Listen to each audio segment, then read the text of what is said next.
Energy is a big problem in the world today. The disadvantages of traditional energy sources, like coal, oil, and natural gas, have been obvious for a long time, and we now have to face the fact that these energy sources are limited. Sooner or later, there won't be any oil left, and the coal mines will be empty. There was a time when nuclear power seemed to be the answer, but now we know that nuclear power too has major problems. The waste products are dangerous and impossible to get rid of, and a major accident or terrorist attack at a nuclear power plant would be disastrous. So, where do we go from here? Perhaps we can look to Europe for some answers. In Europe today, an increasingly popular response to the energy problem is to concentrate on energy sources that are not limited.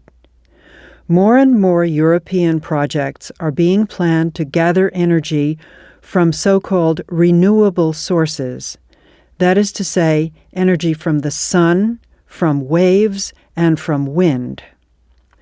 In Britain, a recent government report proposed that by 2020, at least 20% of the country's electricity could be produced by renewable energy sources.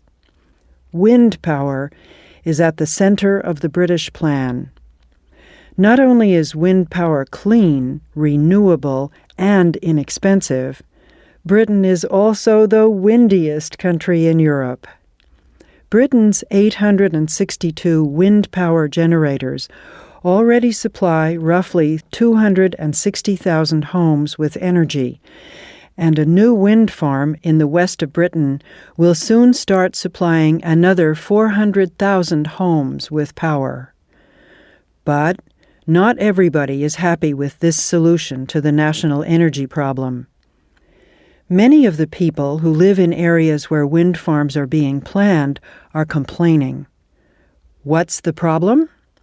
Well, wind farms are usually located in wild, open country, often very beautiful country. People want to live in those areas because they love the wild scenery. They are very strongly against the idea of hundreds of wind machines suddenly appearing in the middle of their favorite landscape. Homeowners are not the only people protesting.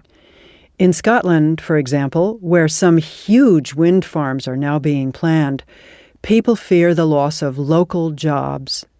As James McNabb of the Tourist Association explains, in Scotland, we've lost our shipbuilding industry, our steel industry, our coal mining industry, and now the government seems determined to take away our tourist industry as well. Tourists and visitors come here to see natural, beautiful scenery. They don't want to see miles and miles of wind machines stretching across the landscape.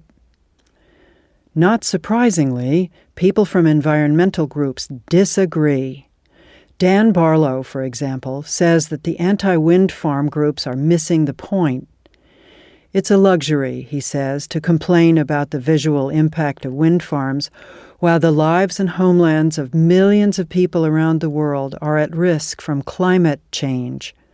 Scenery is nice, but life and death should come first.